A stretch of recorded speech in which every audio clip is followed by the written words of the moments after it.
Bollywood black screen presenting the Martin. ये कहानी है एक ऐसे मानव की जो मंगल ग्रह पर अकेला छूट जाता है और कैसे सरवाइव करता है। इस कहानी की शुरुआत सन 2035 में नासा एक क्रू को मंगल ग्रह पर भेजता है जो मंगल ग्रह के एसिडालिया पठार पर हैं, जो एरीज थर्ड के मानव अभियान का हिस्सा हैं, जिनका काम है मंगल ग्रह से डेटा इकट्ठा करना। यह अभियान 31 सोल का होता है, लेकिन 18वें सोल यहाँ एक धूल भरा तूफान आता है जिसकी वजह से उन्हें मिशन रोककर वापस मंगल की कक्षा में जाने की योजना बनानी पड़ती है। तभी क्रू का एक मेंबर जिसका नाम है मार्क वॉटनी, जो मलबों में फंसकर तूफान में गुम हो जाता है। मार्क के सूट से जीवन का कोई संकेत ना मिलने पर मिशन कमांडर मेलिसा लेविस सभी क्रू मेंबर्स को यान के अंदर जाने का आदेश देती हैं और वो सब पृथ्वी पर आने के लिए वहाँ से निकल जाते हैं। कहानी में आगे दिखाया जाता है जब तूफान थम जाता है तो वहाँ से कुछ ही दूरी पर मार्क पड़ा हुआ होता है, लेकिन वहाँ वो मरता नहीं है, सिर्फ बेहोश होता है। होश में आने के बाद मार्क उस एंटीना के नुकीले सिरे को बाहर निकालता है जो उसके सूट को चीरते हुए उसके पेट में घुस गया था, जिससे वो जख्मी और बेहोश हो गया था। अब वो जल्दी से हैब में जाता है। हैब वह जगह होती है जो मंगल ग्रह पर उसके पूरे क्रू के रहने के लिए बनाई हुई होती है। हैब में जाते ही वह अपना हेलमेट उतारता है जिससे उसे अच्छे से ऑक्सीजन मिल सके और अपने जख्म सही करता है। ये सब वो अपनी वीडियो डायरी में रिकॉर्ड करता है। फिर वह अनुमान लगाता है कि उसके पास कितना खाना है और क्या वह जब तक जिंदा रह सकता है जब तक एरीज फोर्थ उसे बचाने नहीं आता, क्योंकि एरीज फोर्थ को आने में लगभग 4 साल का समय लगेगा। पर उसके पास इतना राशन नहीं होता।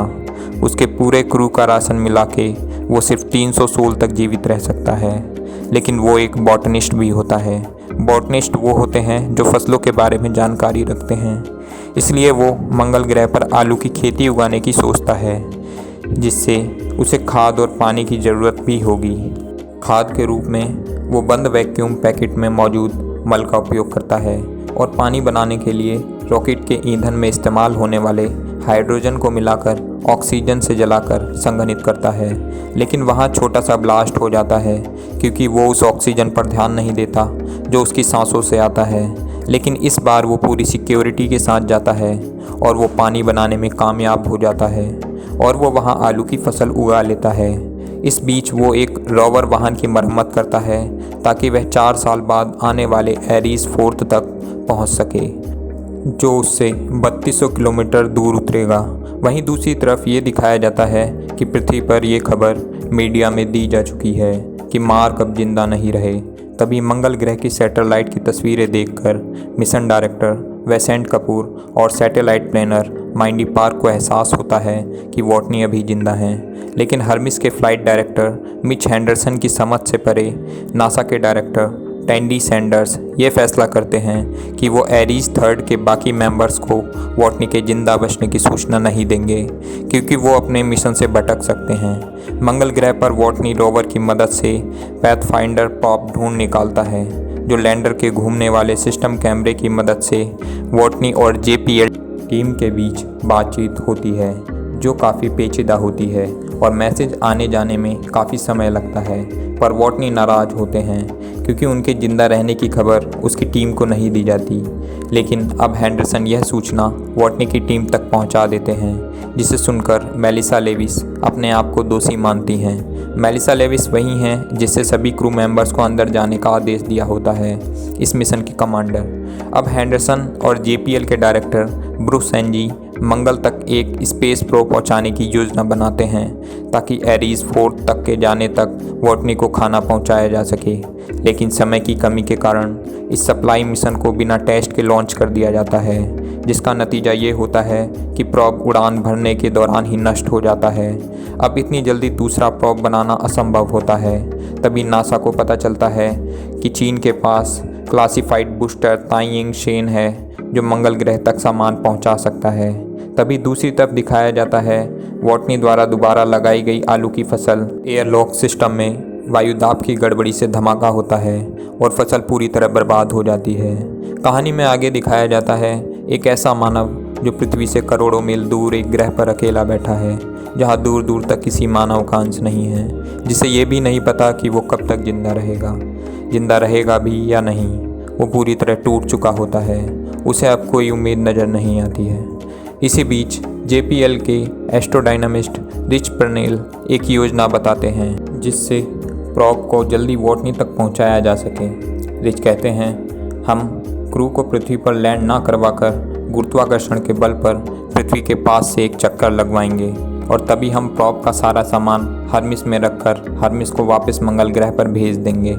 इससे उनको 18 महीने का और समय मिल सकता है, लेकिन सैंडर्स इस योजना को खारिज कर देते हैं क्योंकि वो हर्मिस में किसी सदस्य को जोखिम में नहीं डालना चाहते। लेकिन हेंडरसन गुपचुप तरीके से यह जानकारी हर्मिस तक भेज देते हैं, जहां कमांडर लेविस और उनके साथी इसके लिए तैयार हो जाते हैं। ये सब नासा के नियमों के विरुद्ध हो रहा होता है, फिर भी कमांडर लेविस ऐसा ही करती हैं। अब वोटनी एक मैप की तरफ जाता है जिस पर उसे सवार होकर मंगल ग्रह की ऑर्बिट तक जाना है, जहां हर्मिस उसे पकड़ लेगा और फिर पृथ्वी पर वापस कर लेंगे। लेकिन वोटनी को ऑर्बिट तक जाने के लिए बहुत तेज़ रफ्तार चाहिए, जिसके लिए वो अपने मैप से लगभग सारी चीज़ें निकाल देता है। उसे यान की छत भी निकालनी पड़ती है। अब वह लगभग खाली मैप में यात्रा करता है, जिसके कंट्रोल्स भी उसके हाथ में नहीं होते। वो अपनी गति और दूरी पर नियंत्रण नहीं रख पाता।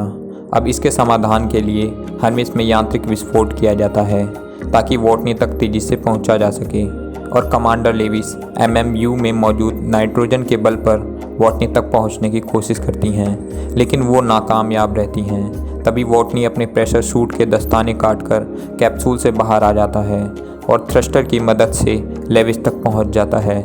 इस मिशन पर सभी लोग भावुक हो जाते हैं और पृथ्वी पर सभी खबर सुनकर काफ़ी खुश होते हैं, और कुछ समय बाद दिखाया जाता है पृथ्वी पर वोटनी नए एस्ट्रोनॉट के साथ अपने अनुभवों को साझा करते हैं। यहीं पर यह कहानी ख़त्म होती है। यह कहानी 2015 में रिलीज़ हुई थी। इस मूवी की लागत भारतीय रुपयों में 648 करोड़ रुपए थी और इसका कुल कारोबार 3779 करोड़ रुपए रहा।